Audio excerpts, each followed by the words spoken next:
नमस्कार, आप देख रहे हैं एम न्यूज 24x7। पेश है आज की सुर्खियां।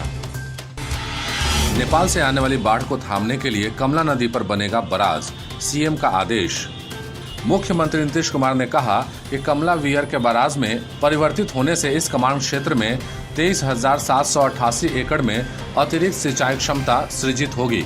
इसमें किसानों को सुनिश्चित सिंचाई सुविधा उपलब्ध होगी, जिससे इस क्षेत्र में किसानों का आर्थिक विकास तेजी से होगा। इसके अलावा सीएम ने नेपाल सीमा पर स्थित जयनगर में 1.3 किलोमीटर पॉइंट और 1.4 किलोमीटर पॉइंट तटबंध के निरीक्षण के बाद तटबंध को और ऊंचा करने के साथ साथ तटबंधों की मजबूती के लिए आयरन सीट पाइलिंग का भी निर्देश दिया। उत्तर बिहार के 18 समेत दक्षिण बिहार के 20 जिलों में मूसलाधार बारिश का अलर्ट। आपदा प्रबंधन विभाग के प्रधान सचिव प्रत्यय अमृत ने सभी जिलाधिकारियों को अलर्ट किया है। उनके अनुसार 25 और 26 जून को भारी बारिश के कारण उत्तरी बिहार में बाढ़ की संभावना है। एनडीआरएफ व एसडीआरएफ को प्रभावित क्षेत्र में ही रखा जाए, ताकि जरूरत पड़ने पर उनका फौरन इस्तेमाल हो।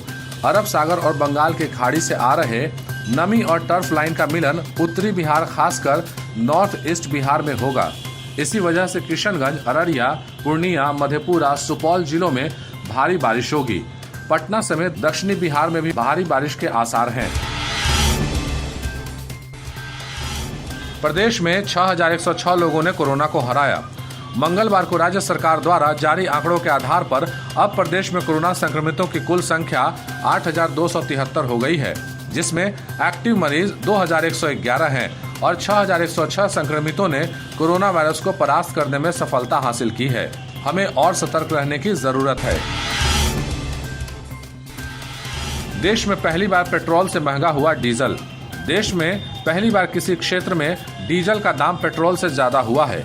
बुधवार को जैसे ही तेल कंपनियों ने डीजल की खुदरा कीमतों में 48 पैसे की वृद्धि की, तो दिल्ली में इसकी कीमत 79.88 रुपए प्रति लीटर हो गई है, जो पेट्रोल की खुदरा कीमत से 12 पैसे प्रति लीटर ज्यादा है। आज है भारत के इतिहास का काला दिन। 25 जून 1975 आजाद भारत के इतिहास की वह तारीख जब तत्कालीन हुकूमत ने देश में आपातकाल लागू कर लोकतंत्र, प्रेस, मीडिया और नागरिक आजादी को बंधक बना लिया था। आज से 45 साल पहले इलाहाबाद हाई कोर्ट का एक ऐसा ऐतिहासिक फैसला आया, जिसने तत्कालीन प्रधानमंत्री इंदिरा गांधी को देश में आपातकाल लगाने पर मजबूर कर दिया। यह फैसला था राजनारायण बनाम उत्तर प्रदेश मुकदमे का। इस मुकदमे में पहले इलाहाबाद हाई कोर्ट और फिर सुप्रीम कोर्ट ने इंदिरा गांधी को चुनावों में धांधली का दोषी पाया। उनके रायबरेली से सांसद के रूप में चुनाव को अवैध करार दे दिया। अदालत ने साथ ही अगले 6 साल तक उनके कोई भी चुनाव लड़ने पर रोक लगा दी। ऐसी स्थिति में इंदिरा गांधी के पास राज्यसभा में जाने का भी रास्ता नहीं बचा। अब उनके पास प्रधानमंत्री पद छोड़ने के सिवा कोई दूसरा रास्ता नहीं था। कई जानकार मानते हैं कि 25 जून 1975 की आधी रात से आपातकाल लागू होने की जड़ में यही फैसला था। यही वह समय भी था जब गुजरात और बिहार के छात्रों के आंदोलन के बाद देश का विपक्ष कांग्रेस के खिलाफ एकजुट हो चुका था। लोकनायक कहे जाने वाले जयप्रकाश नारायण यानी जेपी पूरे विपक्ष की अगुवाई कर रहे थे। ऐसे में कोर्ट के इस फैसले ने विपक्ष को और आक्रामक कर दिया। 25 जून को दिल्ली के रामलीला मैदान में जेपी की रैली थी। जेपी ने इंदिरा गांधी को स्वार्थी और महात्मा गांधी के आदर्श से भटका हुआ बताते हुए उनसे इस्तीफा की मांग की। उसी रैली में जेपी के द्वारा कहा गया रामधारी सिंह दिनकर की एक कविता का अंश अपने आप में नारा बन गया, सिंहासन खाली करो कि जनता आती है। इस विराट रैली में जयप्रकाश नारायण ने पुलिस और सेना के जवानों से आग्रह किया कि शासकों के असंवैधानिक आदेश को न माने।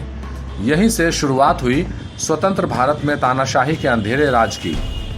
जेपी को गिरफ्तार कर लिया गया।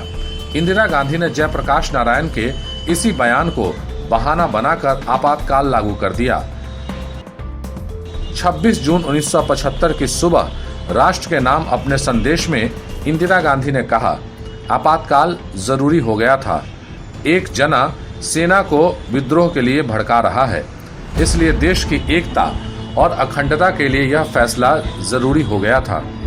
आपातकाल की घोषणा के साथ ही नागरिकों के सभी मौलिक अधिकार निलंबित कर दिए गए। 25 जून की रात से ही देश भर में विपक्षी नेताओं, कार्यकर्ताओं की गिरफ्तारियों का दौर शुरू हो गया। मोरारजी देसाई, चौधरी चरण सिंह, मधु लिमये, अटल बिहारी वाजपेयी, बीजू पटनायक, लाल कृष्ण आडवाणी, मधु दंडवते, लालू प्रसाद यादव आदि तमाम विपक्षी नेता मीसा यानी आंतरिक सुरक्षा कानून के तहत गिरफ्तार कर लिए गए। सबसे ज्यादा चौंकाने वाली गिरफ्तारी चंद्रशेखर की थी, जो कांग्रेस में रहते हुए इंदिरा गांधी और जयप्रकाश नारायण में संवाद के हिमायती थे। समाजवादी नेता जॉर्ज फर्नांडिस भूमिगत हो गए। भूमिगत हुए लोगों के परिजनों को पुलिस परेशान करने लगी। बात गिरफ्तारी तक ही सीमित नहीं थी।